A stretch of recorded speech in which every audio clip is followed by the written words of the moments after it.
میرا امیر اہل سنت سے کوسچن ہے کہ آج کل کچھ لوگ پھلوں میں رنگت پیدا کرنے کے لیے اور ان میں مٹھاس پیدا کرنے کے لیے مختلف کیمیکلز سپرے کی شکل میں یا انجیکشن کی شکل میں استعمال کرتے ہیں.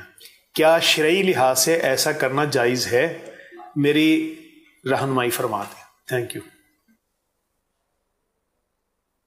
جی ہاں، وہ رنگ تو کرتے ہیں، سیب کو بھی رنگ کرتے ہیں اور چیزوں کو بھی رنگ کرتے ہوتے ہیں تاکہ یہ خوبصورت نظر اور گاہک اس پہ ہاتھ رکھ دے.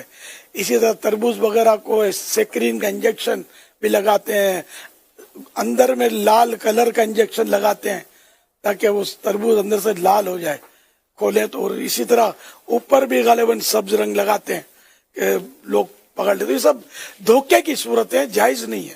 ہاں، اگر گاہک کو بتا دیا کہ اس میں یہ ہم نے ترکیب کی ہے اور اب گاہک لیتا ہے تو ٹھیک ہے، اب جائز ہے. واللہ تعالی اعلم ورسولہ اعلم. عز وجل وصلی اللہ تعالی علیہ وآلہ وسلم. صلو علی الحبیب صلی اللہ علی محمد.